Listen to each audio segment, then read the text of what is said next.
I believe that as you walk through grief, it's important to know kind of a first definition.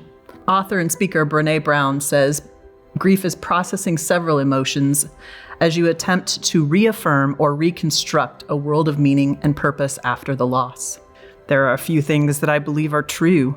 Back in my day, we were taught that grief is a linear process that goes through several stages and ends with acceptance. Personally and professionally, I've never had that experience to be true.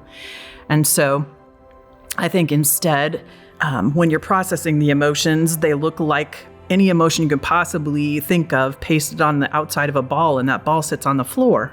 The emotion on the bottom is what you feel, but a breeze could take it some way. Somebody could pick it up and bounce it, and all of a sudden you're feeling something else right away. And I think that processing emotions in grief can feel like that oftentimes. Once you get through grief, it doesn't mean that it is something that never is a part of your life. It's something that you've now adapted or assimilated into how you experience things. I believe that everybody's experience of grief is unique, but oftentimes research puts them in three very big, broad categories. One type of loss is a sudden or traumatic loss. These are things like losing someone to an accident or a heart attack. Perhaps it's a child that falls into a pool. But it's something that's very traumatic. A lot of times shock and denial are big parts of that type of grief. Then there's a category of anticipatory grief.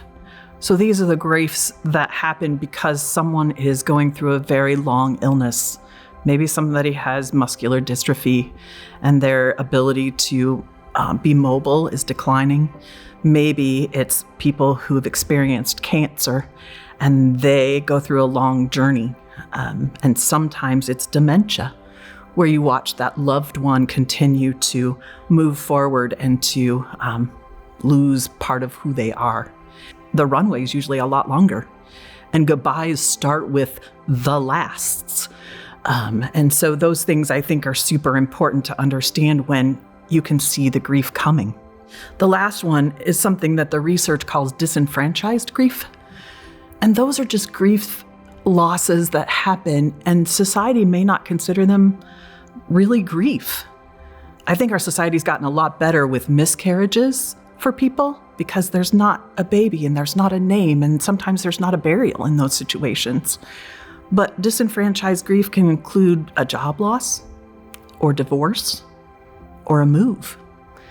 And so I think sometimes just having someone to accept that that is a true loss and that the things that you are experiencing, the emotions you're processing and so forth are just as real. You know, an interesting one about disenfranchised grief is like people who choose a divorce can feel that way. And that seems very counterintuitive. But the fact is your roles change and your routine changes and your responsibilities change. A lot of financial changes happen. The way that you parent kids can happen. And those types of things, you need someone in your corner that can just say to you, all of those emotions are real. And it's okay to even grieve a loss that you chose.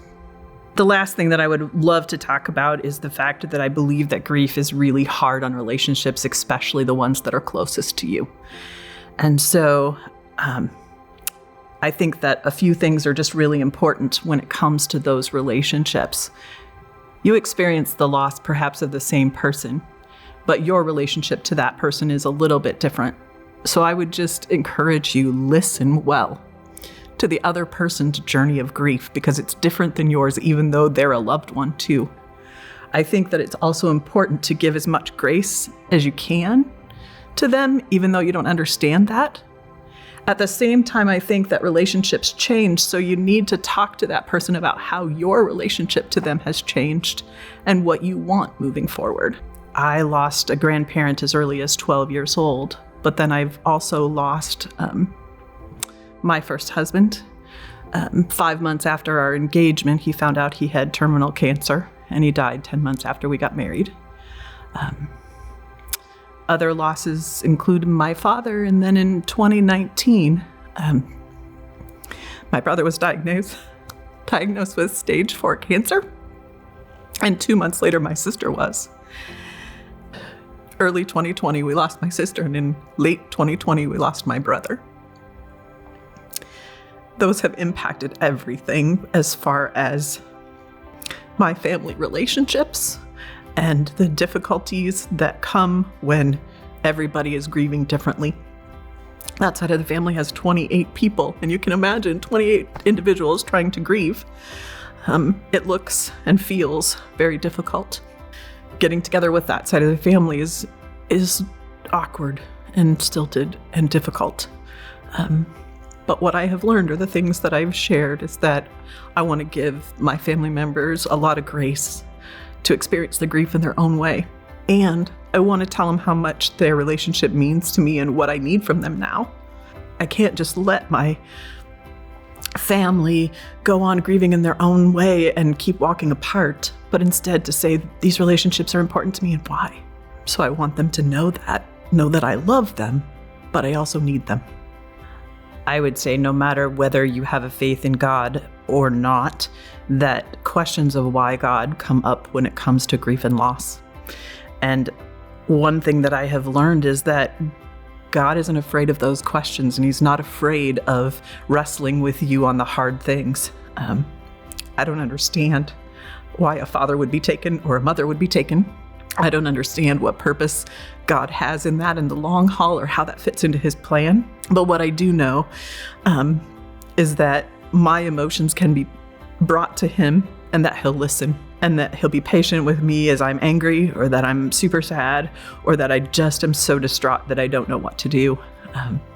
So I have hope that one day I will see my family and those that I've missed, but I'm also very confident that he meets you in the moments, however difficult they are. If you've experienced a loss, please find someone who will listen well to your story, ask you good questions, and encourage you to take steps in your journey. And to those who are loved ones, find a lot of grace with them. Tell them about your expectations in your relationship with them, and move forward.